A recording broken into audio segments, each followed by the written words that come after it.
आजम खान कितने समय तक जेल से बाहर रह पाएंगे ये कह पाना बहुत मुश्किल है। जेल से बाहर आने से पहले जिन लोगों ने ये माहौल बनाया उसमें किसी एक व्यक्ति का नाम तो नहीं ले सकते, लेकिन कहीं ना कहीं राजनीतिक फायदा लेने के लिए किया गया है। इस बात से उन्होंने पूरी तरीके से नहीं नकारा कि वो बीएसपी ज्वाइन कर सकते हैं या नहीं कर सकते हैं। पश्चिमी क्षेत्र जो है वहाँ के जो मुस्लिम है वो कहीं ना कहीं बट रहा था। अब लेकिन क्योंकि आजम खान की रिहाई हो गई है, वो वोट बैंक सीधा सीधा आजम खान जी के पास जाएगा। मुझे ऐसा लगता है कि बहुत ज्यादा इस पे असर नहीं पड़ने वाला है, क्योंकि अभी जिस तरीके से उन पे मामले चल रहे हैं लोगों के मन में ये पूरी तरीके से अभी भी संदेह है कि वो कितने लंबे समय तक जेल से बाहर रह पाएंगे। नमस्कार, आप देख रहे हैं खबर चौक और मैं हूं अमन सिंह वत्स आपके साथ। जब से आजम खान की रिहाई हुई है तब से तमाम सियासी चर्चाएं उनको लेकर चल रही हैं। तमाम लोगों का ये मानना है कि कहीं आजम खान सपा से नाराज चल रहे हैं, तो कुछ लोगों का ये मानना है कि वो बहुजन समाज पार्टी के साथ जा सकते हैं।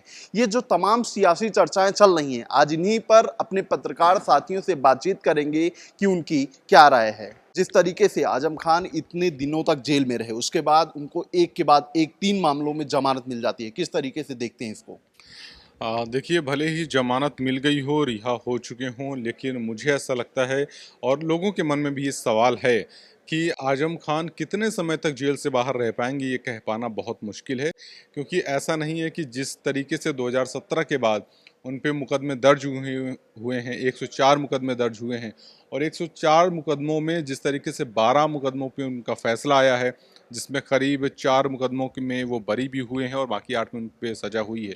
तो मुझे ऐसा नहीं लगता कि बहुत लंबे समय तक वो जेल से बाहर रह पाएंगे, क्योंकि 59 मामले पेंडिंग हैं और उन पे बहुत जल्द ही वो सब त्वरित कार्रवाई उन पे चल रही है, बहुत जल्दी उन पर भी फैसला आने वाला है। तो जिस तरीके से 2023 के आसपास वो एक बार फिर से जेल से बाहर आए थे, 17 महीने जेल से बाहर भी रहे और उसके बाद फिर से उन्हें जेल के अंदर जाना पड़ा।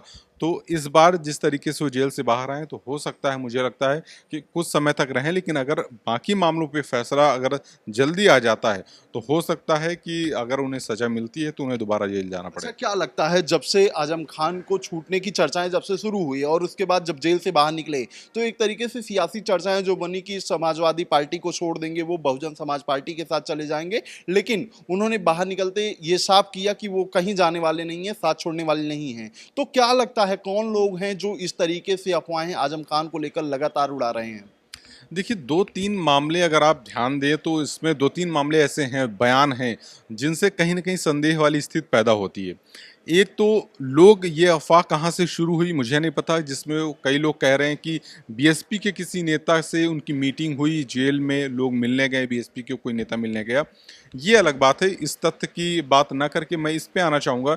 जब उनसे पूछा गया, आजम खान से पूछा गया इस बारे में कि आप बीएसपी ज्वाइन करने वाले हैं, इस बात को लेके अफवाह चल रही है, तो कुछ सेकंड के लिए वो मौन रहे और कुछ सेकंड सोचने के बाद उन्होंने ये जवाब दिया कि ये उन लोगों से पूछना चाहिए जो लोग ये सारी बातें कर रहे हैं। वो कुछ सेकंड का मौन जो है, वो कहीं ना कहीं ये स्थिति बताता है कि कहीं ना कहीं तो विचार में चल रहा है, सारे मामले चल रहे हैं। और इसके बाद इसके उलट अखिलेश यादव से भी ये सवाल पूछा गया कि क्या आजम खान जेल से बाहर आने के बाद बीएसपी ज्वाइन कर सकते हैं, तो अखिलेश यादव ने इस पर सीधा जवाब न देने की जगह ये कहा कि जब उनकी सरकार आएगी तो आजम खान के ऊपर से सारे मुकदमे वापस लिए जाएंगे। लेकिन इस बात से उन्होंने पूरी तरीके से नहीं नकारा कि वो बीएसपी ज्वाइन कर सकते हैं या नहीं कर सकते हैं।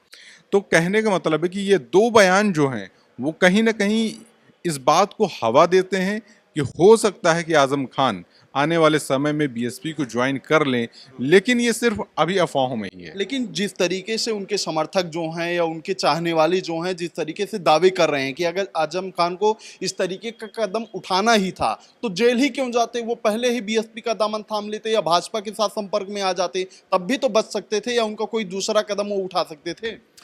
कहीं ना कहीं देखिए, आजम खान को कहीं ना कहीं बहुत लंबे समय तक इस बात का इंतजार रहा है और उन्हें भरोसा था कि समाजवादी पार्टी से उन्हें एक अच्छा जो है सपोर्ट मिलेगा, और उस भरोसे के दम पे वो कई महीनों तक इससे लड़ते रहे, अपने मामलों को लेके लड़ते रहे।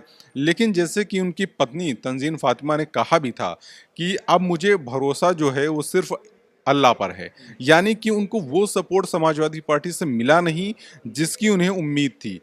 तो अब जाके उनको ये चीज़ समझ में आई होगी कहीं न कहीं कि जिस पार्टी के लिए उन्होंने इतने सालों तक काम किया, और देखिए समाजवादी पार्टी से में कितने लंबे समय तक काम किया है, वो 12 बार के विधायक रहे हैं।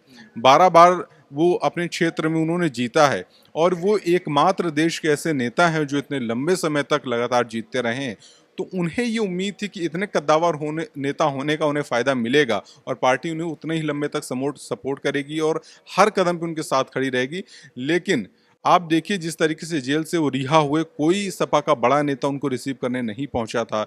ये बताता है कि कहीं न कहीं उनसे दूरी बनाने की कोशिश की जा रही है, और उस दूरी की वजह से वो भी कहीं न कहीं दूसरा रास्ता तलाशने की कोशिश कर रहे ऐसा हैं। क्या लगता है जिस तरीके से आजम खान की रिहाई हुई है, आने वाले दिनों में जनवरी फरवरी में पंचायत चुनाव होने वाले हैं, तो क्या लगता है पश्चिमी यूपी का कुछ समीकरण इससे बदलेगा? मुझे ऐसा लगता है कि बहुत ज़्यादा इस पे असर नहीं पड़ने वाला है, क्योंकि अभी जिस तरीके से उन पे मामले चल रहे हैं, लोगों के मन में ये पूरी तरीके से अभी भी संदेह है कि वो कितने लंबे समय तक जेल से बाहर रह पाएंगे। अगर वो लंबे समय तक जेल से बाहर रहते हैं तो हो सकता है कि कुछ न कुछ इसका असर पड़े, मुस्लिम वोट बैंक पे इसका असर पड़े और आसपास के जो क्षेत्र हैं उस पर इसका असर पड़े। लेकिन हाल फिलहाल में चूंकि उनका ये कह पाना कि वो पंचायत चुनाव तक भी वो जेल से बाहर रह पाएंगे, ये कह पाना भी बड़ा मुश्किल है, क्योंकि अगर मामलों पे त्वरित कार्रवाई होती है और फैसले जल्दी आते हैं तो हो सकता है उन्हें दोबारा जेल जाना पड़े। तो इस पे बहुत ज़्यादा असर देखने को नहीं मिल रहा है, मुझे ऐसा लगता है। बाकी आने वाले समय में पंचायत चुनाव के समय में ये चीज़ें सामने आएंगी। जिस तरीके से आजम खान को एक के बाद एक 3 मामलों में जमानत मिली, जेल से बाहर आ गए, किस तरीके से देख रहे हैं, क्योंकि तमाम सियासी चर्चाएं इसको लेकर चल रही हैं? देखिए, मुझे ऐसा लगता है कि उन पे मामले इतने ज़्यादा हैं कि अब कहीं न कहीं कह सकते हैं अब धीरे-धीरे करके जो उनको निपटाने की भी बात आएगी, और ये राजनीतिक मुझे ज़्यादा लग रहा है। मुझे ऐसा महसूस हो रहा है कि कहीं न कहीं राजनीति में बदलाव लाने के लिए अब इन मामलों को जल्दी से रफ़ा-दफ़ा कर के जल्दी ख़त्म किया गया। और हालाँकि अगर हम बात करते हैं मामलों की, तो उनमें से बहुत सारे ज़मीनी मामले थे, बहुत सारे उसमें से कहीं न कहीं कह सकते हैं कि जो उल्लंघन के मामले थे, जो आचार संहिता लगती है उसके उल्लंघन के मामले थे। अब कुछ मामले धीरे-धीरे जो हैं वो ख़त्म हो गए हैं। अब देखने की बात ये है कि ये जो मामले सारे ख़त्म हुए हैं, अब आगे और जो उन पे तमाम जो मामले दर्ज हैं वो किस तरह से निपटते हैं। और ये जो चीज़ें मतलब लगातार अभी पिछले कुछ समय से आप देख ही रहे हैं कि धीरे-धीरे बदलाव आ ही रहा है राजनीति में। तो मुझे ये जो ज़मानत है उसमें कहीं न कहीं राजनीति का इन्वॉल्वमेंट ज़्यादा महसूस हो रहा है। रिहाई जब हुई तो एक तरीके से माहौल बनाने की कोशिश की गई कि आजम खान समाजवादी पार्टी को छोड़ रहे हैं, बसपा में जा रहे हैं, जबकि उनका जवाब भी आया जेल से बाहर निकलते हुए कि कोई दूसरा कदम वो नहीं उठाएंगे, सपा के साथ रहेंगे। तो क्या लगता है कौन लोग हैं जो इस तरीके से माहौल जनरेट करने की कोशिश कर रहे थे? देखिए, मुझे ऐसा महसूस होता है कि उनके जेल से बाहर आने से पहले जिन लोगों ने ये माहौल बनाया उसमें किसी एक व्यक्ति का नाम तो नहीं ले सकते, लेकिन कहीं न कहीं राजनीतिक फ़ायदा लेने के लिए किया गया है। अब क्योंकि समाजवादी पार्टी के पास मुस्लिम वोटर कहीं न कहीं जाएगा, अब इस चीज़ को देखते हुए कहीं वो वोट बढ़ सकें, बसपा में जा सकें, इस वजह से ये पहले से जो है मुझे लगता है कि कहीं न कहीं वो जो कह सकते हैं आप अफ़वाह फैलाने की कोशिश करी गई। अब इसका फ़ायदा मिल सकता था सीधा-सीधा बसपा को, लेकिन जो फ़ायदा सीधा-सीधा अब नहीं मिल पाएगा, क्योंकि आजम खान जी ने बाहर आकर के सीधा-सीधा ये चीज़ को बोल दिया है कि वो सपा ही उनका घर है, वो सपा से जो है बाहर नहीं जाएंगे।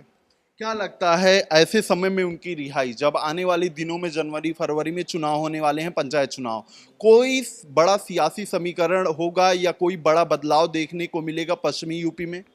ये सवाल बिल्कुल मैं कहूँगा कि बिल्कुल जायज़ है। कहीं न बदलाव ज़रूर नज़र आएगा। बदलाव इसलिए नज़र आएगा क्योंकि पश्चिमी क्षेत्र जो है वहाँ के जो मुस्लिम हैं वो कहीं न कहीं बँट रहा था।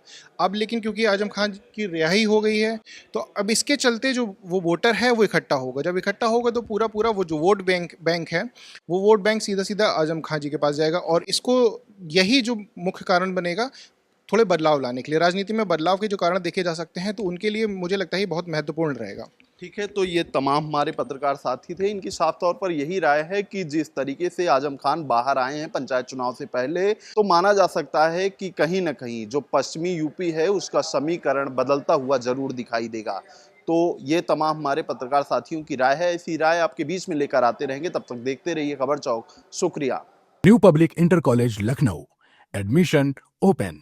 फॉर मोर इन्फॉर्मेशन कॉल 0522 282232 और 7755 089585।